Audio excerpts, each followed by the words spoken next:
Namaste, Pranam, Gita Dhyana.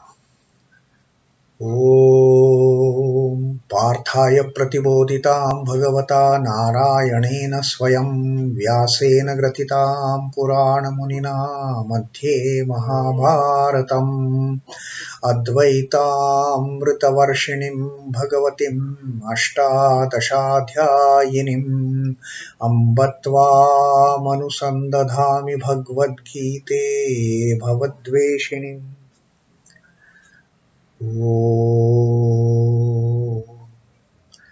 O Bhagavad Gita, with which Lord Narayana himself gave enlightenment to Arjuna, the ancient sage Vyasa included it in the Mahabharata. O Goddess, showerer of the nectar-like knowledge of non-dualism contained in your 18 chapters, O my affectionate mother, the destroyer of rebirth, I meditate upon thee. Krishna Vandana. Vasudeva Sutam Devam Kansachanura Mardanam Devaki Paramanandam Krishnam Vande Jagadgurum. Son of Vasudeva, the slayer of Kansa and Chanur, extreme delight for Mother Devaki, O Lord Krishna, the supreme teacher of the universe, my salutations to you. Srimad Bhagavad Gita, our reading of the Akshar Brahma Yoga, the 8th Adhyay, and Sri Krishna is telling us under which circumstances, when the Jivatman, when the soul departs the body of a yogi, it reaches the stage where there is no return. It is straightway merged into the Brahman, and the circumstances, the conditions under which the Jivatman, having left the body, has to come back, get embodied again, take a new body and restart the journey towards the liberation. So this is what Sri Krishna has been telling us in previous few shlokas that we have read, the 24th and 25th shlok that we read.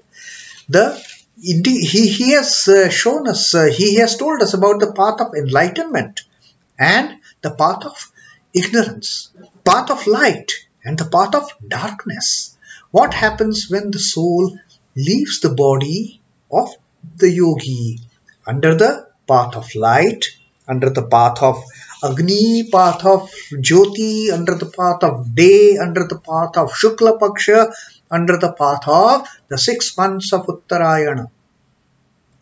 Such bright and the path filled with enlightenment. Once the Jivatman leaves the body, there is no return. But the path of ignorance, the path of smoke, the path of night, the path of dark, path of Krishna Paksha, and the path of Dakshinayana, the 6 months of sun in the southern hemisphere.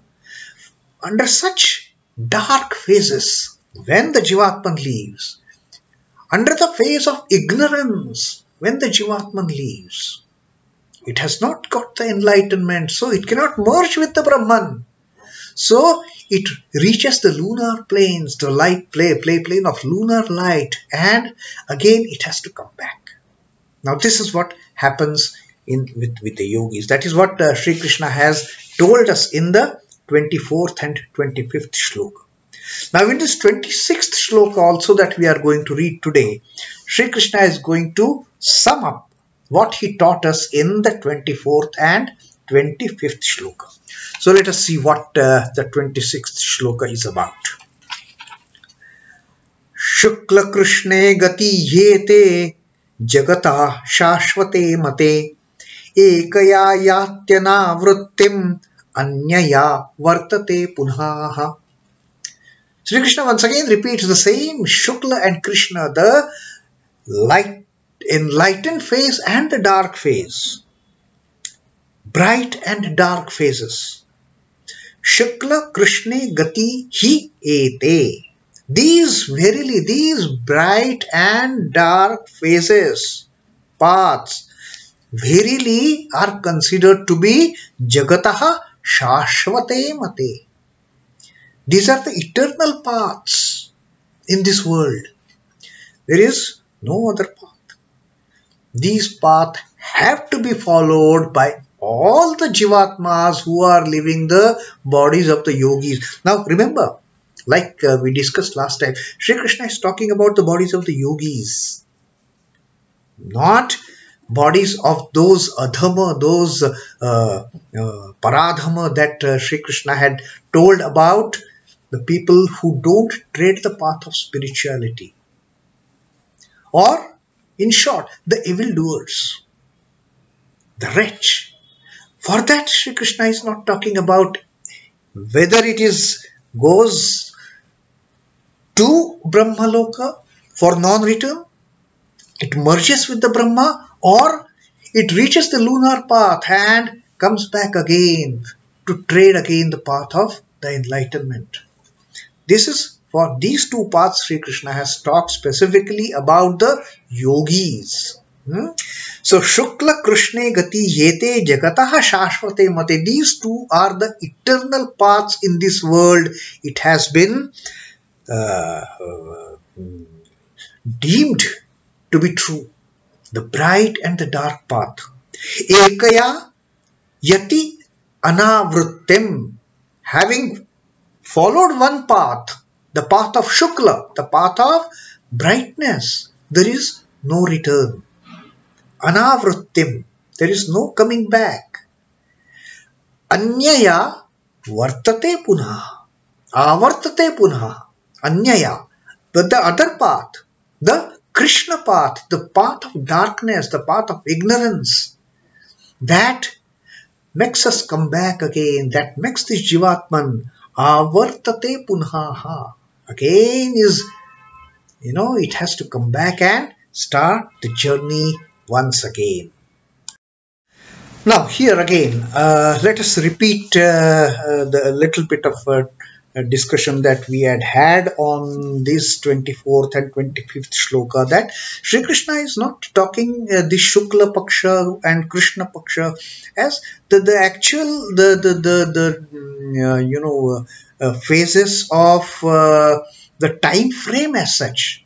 It is not that those who die during the daytime, or during the phase of Agni, during the phase of light, during the Uttarayan, only they reach the they merge with the Brahma. Or it is not also that only those people who... Now what about the Pandits? What about the great scholars who have got enlightenment, but typically in our time frame, they exit this world during night time? Is it that they also have to come back?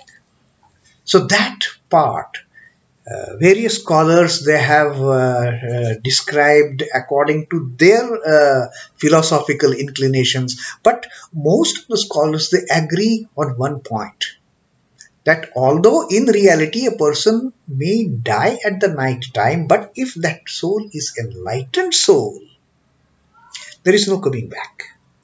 So what, according to these scholars, these saints, these commentators, that the moment the departure of the soul happens in the phase of enlightenment, it is nirvana. But if it is not enlightenment, even if then the soul departs during the daytime, there has to be a return. And I was going through a commentary by Sri Shankaracharya on this particular shloka, because these 2-3 shloks, 24, 25, 26, they are a bit confusing if not understood properly in the right context. Is it that during the daytime, even if a wretched person dies, he goes not to return, not to come back? No, Sri Krishna says it is these paths he has indicated only for the yogis, not for the adhama, not for the naradhama, not for the people who are absolutely wretched, who are evil, who are ill-doers, not for them. These paths he has clearly indicated for the yogi. And what the Shankaracharya tradition says about this is the northern path, the Shukla-paksha, which is mentioned here, the Shukla, is the path of gods. Like Devayana we spoke about during our previous discussion, and the Pitrayana. Now, this path of gods or the path of men, the Krishna, because it is a revealer of knowledge. The path of Devas, the Shukla-paksha is the revealer of knowledge. The path of darkness is indicative of ignorance.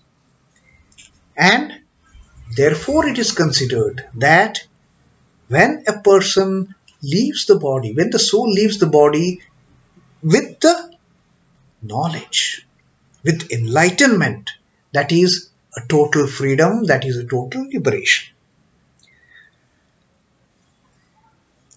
These two courses are possible for those who are qualified for knowledge and for rights and duties.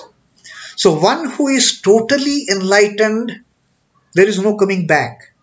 But the yogis who, rather than getting into that mode of total devotion, sharanagati, and totally getting surrendered at the holy feet of the Lord, they engage themselves in various activities, various karmas, maybe the acts of charities, maybe the act of benevolence, maybe the acts of doing good to others. Their aim is not enlightenment. Their aim is fine, doing good, no problem. But then they have to go to those paths of lunar planes and come back again. This is what Sri Krishna has indicated in these two shlokas, and again summarized in this 26th shloka, that this is what happens with the yogis who depart the body, the jivatmans, when they depart the body under the frame of knowledge, on the path of knowledge. They don't have to come back, but those who have departed the body with some kind of ignorance, they have to again come back. So that is about who attains nirvana and who gets back into this cycle of birth and death again and again. Sri Krishna has categorically told us that better to depart with full knowledge rather than getting the mind embroiled with so many confusions and the ignorance. So this is about the return and no return after the soul departs the body, that Sri Krishna has once again confirmed in this 26th shloka. Om Namo Bhagavate Vasudevaya. Sri Krishna Arpanamastu. Jai Sri Ramakrishna. Jai Thakur. Jai Ma. Jai Swami.